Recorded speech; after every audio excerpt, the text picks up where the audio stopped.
नमस्कार विद्यार्थियों, स्वागत है आपका एक बार फिर आपके अपने YouTube चैनल पे।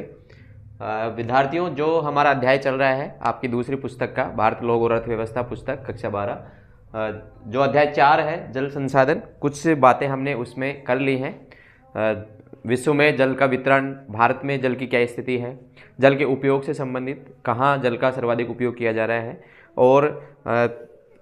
और भी जो अन्य बातें हैं वो हमने पिछले कुछ क्लासों के अंदर कर ली हैं। आज के क्लास के अंदर हम मुख्य रूप से हम बात करेंगे जल प्रदूषण के निवारण से संबंधित।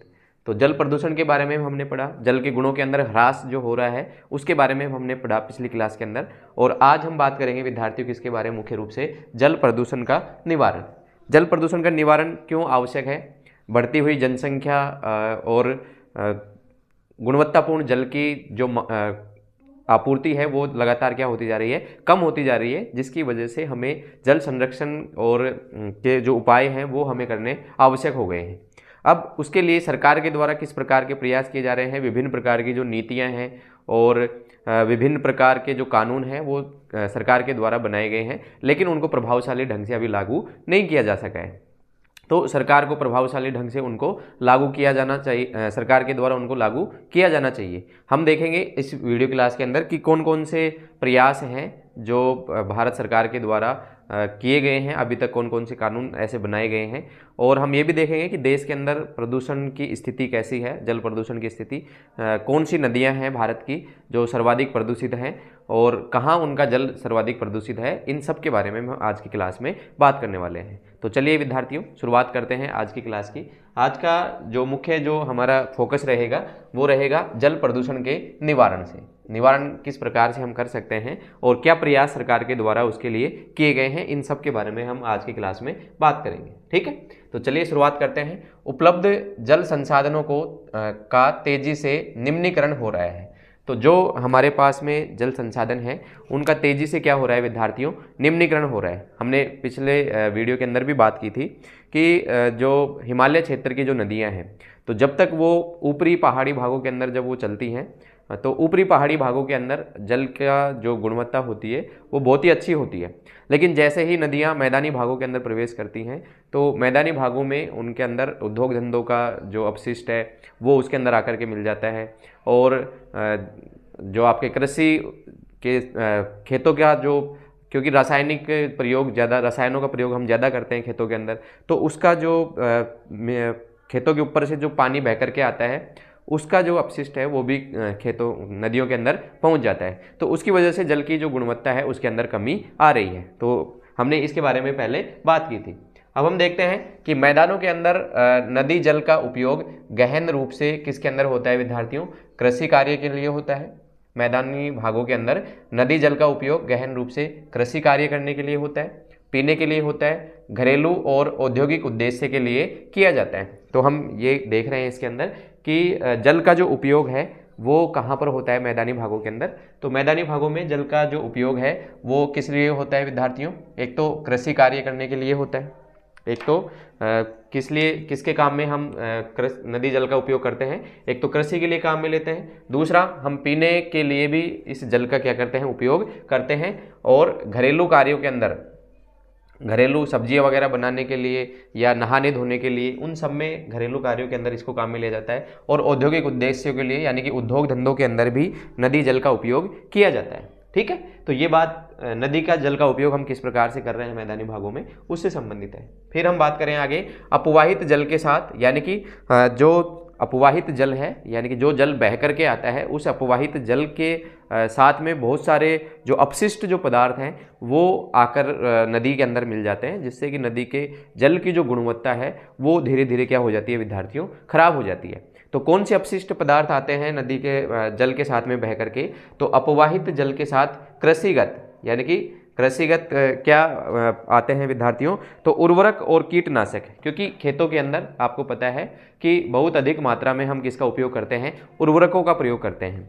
और पेस्टिसाइड का प्रयोग भी हम ज़्यादा करते हैं। जो कीटनाशक जो दवाइयाँ हैं उन कीटनाशक दवाइयों का छिड़काव जो है वो ज़्यादा किया जाता है।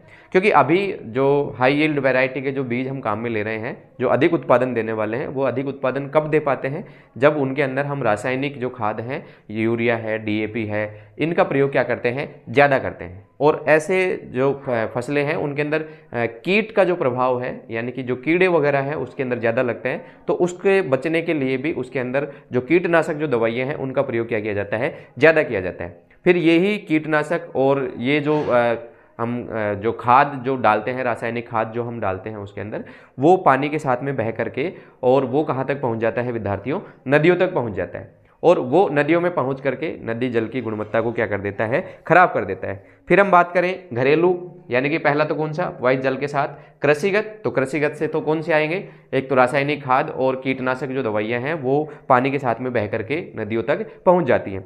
अगर हम बात करें घरेलू की, तो ठोस और अपशिष्ट पदार्थ। घरेलू में बहुत सारे जो ठोस पदार्थ हैं, सब्जी के टुकड़े वगैरह हैं या पन्नी वगैरह हैं, ये ऐसे जो हैं वो नदियों के अंदर हम सीधे ही कूड़ा करकट डाल देते हैं, या घर का जो अपशिष्ट जो पदार्थ होता है, घर का जो कचरा होता है, उस कचरे को हम सीधे ही नदी के अंदर फेंक देते हैं। तो उससे भी नदी का जल क्या होता है, प्रदूषित होता है, या नदी के जल की जो गुणवत्ता है वो क्या हो जाती है, कम हो जाती है। ठीक है। और हम बात कर रहे हैं किसकी, घरेलू और औद्योगिक बहिस्त्राव। औद्योगिक बहिस्त्राव नदी में मिल जाते हैं। तो अपवाहित जल के साथ में कृषिगत यानी कि कीटनाशक और रासायनिक खाद, घरेलू जो अपशिष्ट जो पदार्थ हैं वो, और कौन से, औद्योगिक बहिस्त्राव। उद्योग धंधे, आपको पता है उद्योग ज़्यादातर नदियों के किनारे के ऊपर लगे हुए हैं, और उद्योगों का जो अपशिष्ट है, जो गंदा जो पानी होता है, बिल्कुल काला जो पानी होता है, वो काला पानी किस में छोड़ दिया जाता है विद्यार्थियों, सीधा ही नदियों के अंदर छोड़ दिया जाता है, जिससे कि पूरा का पूरा जो वाटर है वो पूरा का पूरा ही क्या हो जाता है, खराब हो जाता है। तो जब तक नदी पहाड़ी भागों के अंदर चलती है तब तक तो साफ सुथरी आती है, लेकिन जैसे ही वो नदी मैदानी भागों के अंदर प्रवेश करती है, उद्योग धंधों का जो पानी है वो उनके अंदर डाल दिया जाता है, जिससे कि नदी का जो जल है वो अपीने योग्य हो जाता है, यानी कि उसको पीने के काम में हम नहीं ले सकते हैं। इतना जहरीला पानी वो बन जाता है इस अपशिष्ट के द्वारा। तो अपवाहित जल के साथ में कृषिगत यानी कि रासायनिक खाद और उर्वरक, कीटनाशक, घरेलू अपशिष्ट और औद्योगिक बहिस्त्राव नदी में मिल जाते हैं। ठीक है। तो इसकी वजह से जो जल की जो गुणवत्ता है वो धीरे धीरे क्या हो रही है विद्यार्थियों, कम हो रही है। और ये जो ज़्यादा जो समस्या हमें देखने को मिलती है ये ग्रीष्म काल में हमें देखने को मिलती है, क्योंकि गर्मियों के मौसम में जो नदी का जो बहाव क्षेत्र है वो क्या हो जाता है, कम हो जाता है। तो गर्मियों में नदी का बहाव कम हो जाता है, यानी कि पानी की मात्रा उसमें क्या हो जाती है, कम हो जाती है। क्यों कम हो जाती है, क्योंकि तापमान ज़्यादा होने की वजह से वाष्पीकरण के द्वारा एक तो जल बह के निकल जाता है, और उसकी वजह से नदियों के अंदर जल स्तर क्या हो जाता है, कम हो जाता है।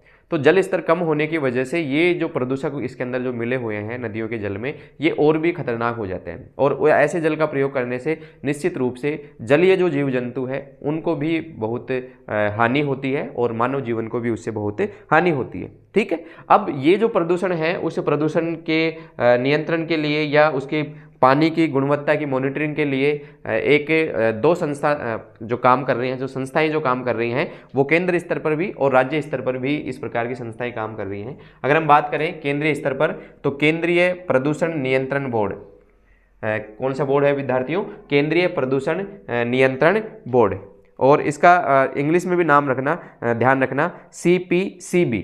तो अगर आपसे सीधा क्वेश्चन भी पूछा जाए आपसे फुल फॉर्म वाला, CPCB का फुल फॉर्म क्या है, तो केंद्रीय प्रदूषण नियंत्रण बोर्ड। ठीक है।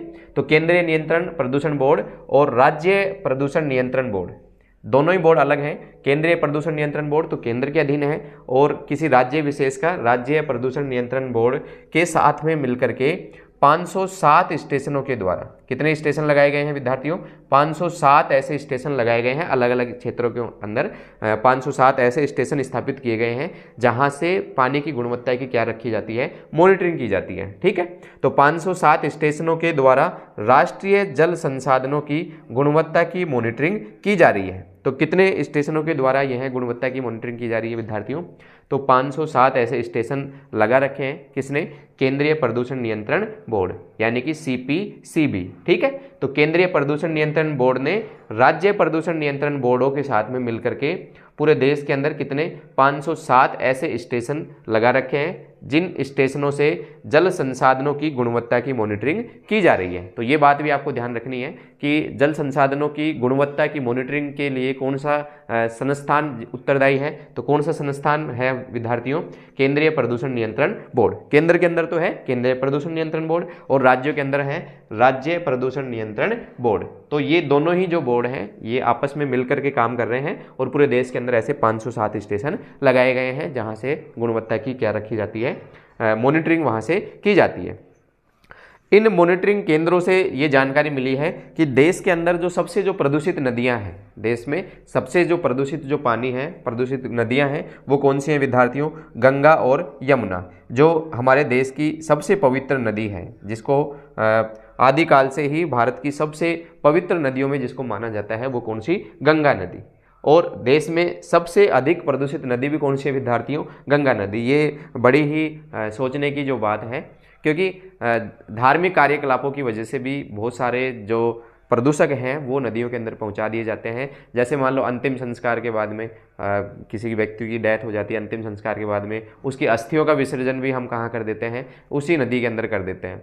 और भी हम पूजा धार्मिक अनुष्ठानों के नाम पे भी इतने सारे जो फूल हैं वो फूल सारे के सारे पूजा प्रतिष्ठान के अनुष्ठान के जो अपशिष्ट जो होते हैं वो अपशिष्ट भी हम कहाँ पर विसर्जित कर देते हैं? नदियों के अंदर विसर्जित करते हैं। इससे जो नदी का जो जल है वो निश्चित रूप से क्या होता है विद्यार्थियों? प्रदूषित होता है। तो जो भारत की किसी समय सबसे पवित्र नदी मानी जाती थी, आज भी मानी जाती है पवित्र नदी, लेकिन अब उसका जो जल है वो भारत में सबसे ज़्यादा प्रदूषित है। तो आपसे अगर पूछा जाए कि भाई भारत के अंदर सबसे अधिक प्रदूषित नदियाँ कौन सी हैं, तो विद्यार्थियों ध्यान रखना कि देश में गंगा और यमुना दोनों ही अत्यधिक प्रदूषित क्या है? नदियाँ हैं। तो गंगा और यमुना दोनों ही बहुत ही क्या हैं? प्रदूषित नदियां हैं। ये बात आपको ध्यान रखनी है, ठीक है। फिर हम बात करें किसकी? यमुना नदी की। तो यमुना नदी दो क्षेत्रों के बीच में, यानी कि दिल्ली और इटावा के बीच में यह नदी सबसे ज़्यादा प्रदूषित है। तो ये बात ध्यान रखनी है कि दिल्ली और इटावा के बीच कौन सी नदी? यमुना नदी। कौन सी नदी है विद्यार्थियों?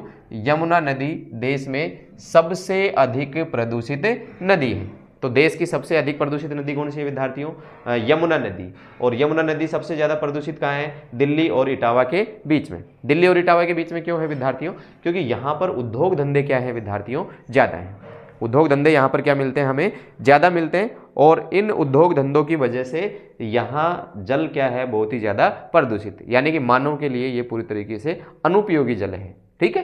तो मानव उपयोग के लिए या जीव जंतुओं के उपयोग के लिए ये जल अच्छा गुणवत्तापूर्ण नहीं है, बहुत ही खराब स्तर का पानी है। तो दिल्ली और इटावा के बीच में यमुना नदी देश में सबसे अधिक प्रदूषित नदी है, ठीक है। आपसे ये पूछा जाएगा यमुना नदी का जल सबसे ज़्यादा कहाँ प्रदूषित है? तो दिल्ली और इटावा के बीच में, ठीक है। भारत की सबसे अधिक प्रदूषित नदियाँ कौन सी हैं? तो गंगा और यमुना। जो भारत की सबसे पवित्र नदियाँ हैं वो ही देश की सबसे प्रदूषित नदियाँ हैं, ठीक है।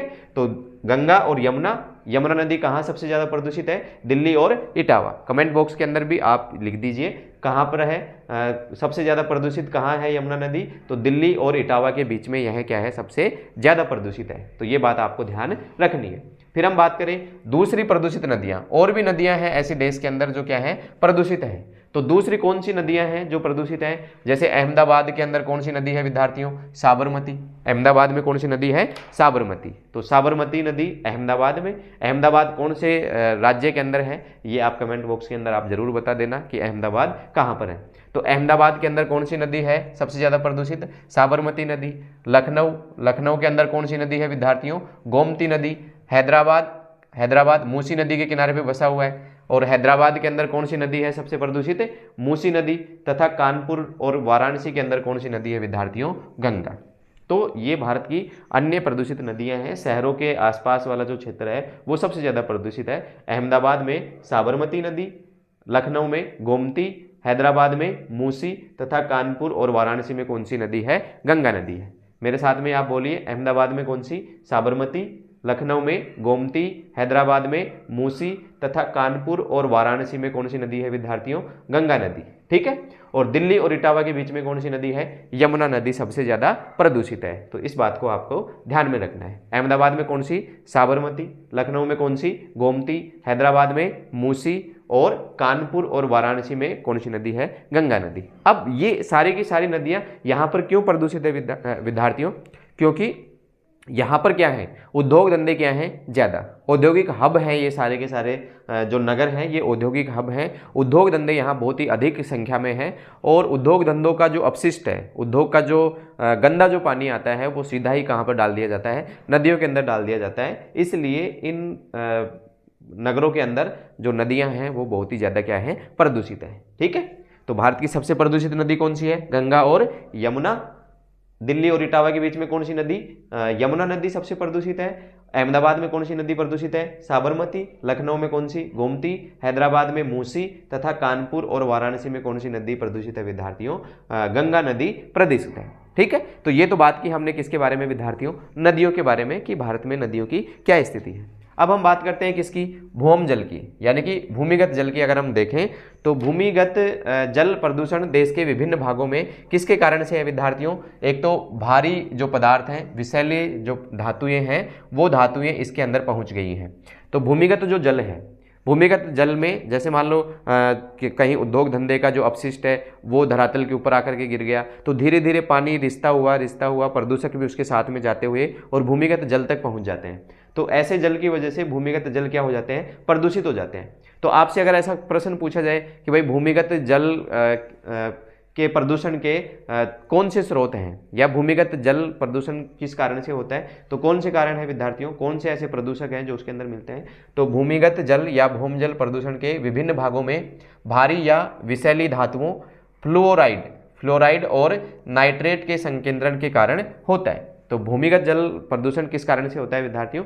एक तो भारी जो पदार्थ हैं, विषैले जो पदार्थ हैं, विषैली जो धातुएं हैं वो पानी के अंदर मिल जाती हैं, रिसते हुए धरातल भूमिगत जल तक पहुंच जाती हैं। फ्लोराइड, जैसे जैसे हम नीचे जाते हैं, जैसे जैसे पानी का स्तर नीचा होता जाता है, वैसे वैसे फ्लोराइड की मात्रा क्या होती जाती है विद्यार्थियों? बढ़ती जाती है। आपको ये बताना है कमेंट बॉक्स के अंदर कि कौन से राज्यों के अंदर पानी के अंदर फ्लोराइड की मात्रा ज़्यादा है। तो ये आपको कमेंट बॉक्स के अंदर बता रहा है, क्योंकि पिछली जो क्लासें हैं उनके अंदर हमने इसके बारे में बात कर ली है।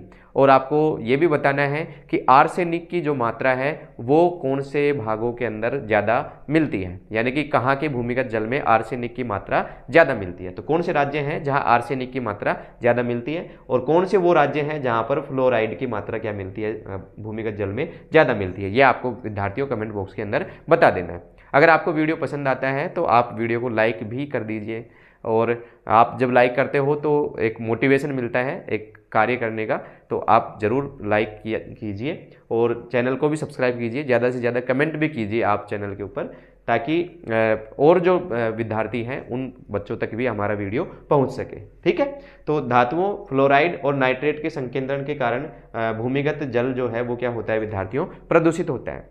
ठीक है, अब हम बात करते हैं, ये तो बात की हमने कि किस प्रकार से जो भूमिगत जल और धरातलीय जो जल है वो किस प्रकार से प्रदूषित हो रहा है। अब बात करते हैं हम कि सरकार के क्या प्रयास हैं इसको लेकर के, सरकार किस प्रकार के प्रयास इसमें कर रही है। तो सरकार के जो प्रयास हैं उनको हम देखते हैं। एक तो अधिनियम संसद के अंदर बनाया गया जल अधिनियम 1974। ये महत्वपूर्ण प्रश्न भी है विद्यार्थियों, ये महत्वपूर्ण प्रश्न आप ध्यान रखना। जल अधिनियम कब बनाया गया था? 1974 में। जल अधिनियम कब बनाया गया विद्यार्थियों? 1974 के अंदर जल अधिनियम बनाया गया। तो सीधा प्रश्न आपसे पूछ ले कि जल अधिनियम किस वर्ष में बनाया गया, तो लागू किया गया? तो 1974 ईस्वी के अंदर। इसका पूरा नाम क्या है भाई? प्रदूषण का निवारण और नियंत्रण। जल अधिनियम क्या है भाई? जल प्रदूषण का निवारण और नियंत्रण अधिनियम। जल प्रदूषण का निवारण और नियंत्रण अधिनियम 1974। जल प्रदूषण का निवारण और नियंत्रण अधिनियम 1974। तो जल प्रदूषण का निवारण और नियंत्रण अधिनियम कब बनाया गया विद्यार्थी? 1974 में। और पर्यावरण सुरक्षा अधिनियम, दूसरा अधिनियम कौन सा है? पर्यावरण सुरक्षा अधिनियम। ये पर्यावरण सुरक्षा अधिनियम कब बनाया गया था? 1986 के अंदर। तो सरकार भी प्रयास कर रही है, क्योंकि सरकार नीतियां और कानून बनाती है पर्यावरण संरक्षण के लिए, जल संरक्षण के लिए प्रयास कर रही है। और सरकार ने इस प्रकार के प्रयास किए भी हैं विद्यार्थियों। देखो कब किया है, जल प्रदूषण का निवारण और नियंत्रण अधिनियम बनाया है 1974 के अंदर, और पर्यावरण सुरक्षा के लिए भी अधिनियम बना रखा है कब? 1986 में। लेकिन प्रभावी ढंग से ये क्या नहीं है, लागू नहीं हुए हैं। तो अधिनियम तो बना दिए सरकार ने, लेकिन केवल किस में बनाए, कागजों में बनाए। सरकार ने नियम तो बना दिए, लेकिन ये सारे के सारे कहाँ पर हैं, केवल कागजों में बना रखे हैं। इनका प्रभावी ढंग से इनका क्रियान्वयन नहीं किया गया है। तो जब तक प्रभावी ढंग से इनको क्रियान्वित नहीं करेंगे तब तक इनमें सुधार होने वाला नहीं है। ठीक है, तो जल अधिनियम 1974 और पर्यावरण सुरक्षा अधिनियम कब, 1986। दोनों ही प्रश्न बड़े ही महत्वपूर्ण प्रश्न है। पर्यावरण सुरक्षा अधिनियम कब बनाया गया, 1986। जल संरक्षण अधिनियम कब बनाया गया, 1974। दोनों ही अधिनियम आपको अच्छे से ध्यान रखना है। तो दोनों ही अधिनियम हैं, बनाए तो हैं सरकार ने, लेकिन ये प्रभावी ढंग से लागू नहीं हो पाए। ये कैसे पता चलता है कि भाई प्रभावी ढंग से लागू नहीं हो पाए, तो देखें हम कि 1997 में प्रदूषण फैलाने वाले 251 उद्योग कहाँ पर, नदियों और झीलों के किनारे स्थापित किए गए। भाई अधिनियम तो कब बनाया था, 1974 में ही। पर्यावरण सुरक्षा अधिनियम भी बना दिया 1986 में, लेकिन इसके बावजूद भी कितने, 251 ऐसे उद्योग जो प्रदूषण फैलाने वाले उद्योग हैं, उन उद्योगों की स्थापना कहाँ पर कर दी गई विद्यार्थियों, वहाँ नदियों के किनारे पे कर दी। तो जब इतने सारे उद्योग, 251 उद्योग, ऐसा तो है नहीं कि रातों रात में ये उद्योग लग गए, तो बहुत समय भी लगा होगा इन उद्योगों को लगाने में। तो जब तक इतने सारे उद्योग लगे तब तक सरकार क्या सो रही है वहाँ पर, या प्रदूषण नियंत्रण जो बोर्ड बनाया गया है वो बोर्ड क्या कार्य कर रहा है। तो ये सारे के सारे जो कार्य हैं वो सरकार की लेट लतीफ़ी पर चलते हैं, लेकिन बहुत अच्छा जो प्रयास है वो सरकार के द्वारा नहीं किया जा रहा है। केवल कानून बनाने से, अधिनियम बनाने से काम नहीं होने वाला। जब तक जितने भी अधिनियम बनाए हैं, जितने भी कानून बना रखे हैं, अगर वो धरातल पर जाकर के कार्य नहीं करेंगे तो फिर इस प्रकार के जो समाधान है वो काफ़ी नहीं होंगे। इसलिए सरकार को प्रयास करना चाहिए कि ये जो जल अधिनियम है, पर्यावरण सुरक्षा अधिनियम है, इनको प्रभावी ढंग से हम क्या कर सकें, लागू कर सकें। ठीक है, तो 1997 में प्रदूषण फैलाने वाले 251 उद्योग नदियों और झीलों के किनारे स्थापित किए गए थे। अब इतने सारे उद्योग अगर किनारे पे, नदियों के किनारे पर लगाए जाएंगे तो इनका जो अपशिष्ट जो पदार्थ है, जो गंदा पानी जो है, वो सीधा ही कहाँ पर डाल दिया जाता है विद्यार्थियों, नदियों के अंदर डाल दिया जाता है। और नदियों के अंदर डालेंगे तो आपको पता है सीधी सी बात कि भाई ये क्या फैलाएंगे, प्रदूषण भी फैलाएंगे। तो बहुत अधिक मात्रा में ये क्या फैलाते हैं, प्रदूषण फैलाते हैं। ठीक है, तो सरकार को प्रयास करना चाहिए कि इन अधिनियमों को प्रभावी ढंग से क्रियान्वित किया जाए ताकि प्रदूषण क्या हो सके, कम हो सके। और ऐसे उद्योगों को बिल्कुल बंद किया जाना चाहिए, क्योंकि इनका जो अपशिष्ट है वो सबसे ज़्यादा क्या करता है, प्रदूषित करता है। ठीक है, आगे हम देखते हैं, एक उपकर अधिनियम और बनाया है सरकार ने, जल उपकर अधिनियम 1977। ये भी ध्यान रखना आपको, जल उपकर अधिनियम 1977 में बनाया है, जिसका उद्देश्य क्या है, प्रदूषण कम करना है। जिसका उद्देश्य क्या है विद्यार्थियों, प्रदूषण कम करना है, और उसके भी सीमित प्रभाव हुए हैं। तो सरकार के द्वारा प्रयास तो किए गए। जल अधिनियम बनाया 1974 में, जल उपकर अधिनियम बना दिया 1977 में, जिसका उद्देश्य ही क्या है, प्रदूषण को कम करना, लेकिन उसके भी सीमित प्रभाव हुए। केवल कागजों में काम हुआ है, धरातल के ऊपर कोई भी क्रियान्वित नहीं हुई है। ठीक है, तो ये बड़ी ही विडंबना की बात है कि हम आज़ादी के बाद में भी आज इतने आगे आ गए हैं, लेकिन फिर भी केवल पर्यावरण संरक्षण के लिए केवल कागजों के अंदर काम हो रहा है, धरातल के ऊपर ऐसा कोई कार्य नहीं हो रहा है। ठीक है, तो सरकार को भी प्रयास करने चाहिए, लोगों को भी जागरूक होना चाहिए, और सभी की जो सहभागिता है, जब सबकी सहभागिता होगी तभी जाकर के हम जल संरक्षण कर सकते हैं। ठीक है, आगे हम देखते हैं, जल के महत्व और जल प्रदूषण के अधिप्रभावों के बारे में जागरूकता का प्रसार करने की आवश्यकता है। लोगों को भी जागरूक किया जाए इसके लिए। भाई जागरूकता लोगों के अंदर फैलाई जाए, उद्योग धंधों के जो मालिक हैं उनमें जागरूकता फैलाई जाए, ताकि जो कम से कम जो प्रदूषण है वो हमारे द्वारा फैलाया जाए। ठीक है, और इन जागरूकता और उसकी भागीदारी से कृषिगत कार्यों तथा घरेलू और औद्योगिक विसर्जन से प्राप्त प्रदूषकों में बहुत प्रभावशाली ढंग से कमी लाई जा सकती है। तो लोगों के अंदर इसकी क्या फैलाई जाए, जागरूकता फैलाई जाए, अवेयरनेस किया जाए, लोगों को जागरूक किया जाए, लोगों को बताया जाए कि भाई जल प्रदूषण के क्या क्या दुष्परिणाम हो सकते हैं। और आने वाली जो पीढ़ियाँ हैं, जो हमारी आने वाली जो पीढ़ियाँ हैं, उनके लिए तो हम बिल्कुल ही जल नहीं छोड़ के जाएंगे अगर इसी तरीके से हम उसका काम में लेते रहेंगे। तो इस तरीके से बहुत अधिक स्तर पे, बहुत अच्छे स्तर पे हम क्या कर सकते हैं, जल को प्रदूषित होने से बचा सकते हैं। तो हम सबको इसके लिए मिलकर के प्रयास करना चाहिए और जल को ज़्यादा से ज़्यादा हमें बचाना चाहिए। ठीक है, तो अब आगे हम बात करेंगे इससे संबंधित जो नेक्स्ट जो बातें रहेगी हमारी जल का पुनः चक्र और पुनः उपयोग से संबंधित। और आज के लिए बस इतना ही। आपको इसके अंदर जो महत्वपूर्ण जो बातें हैं वो आप नोट कर लेना।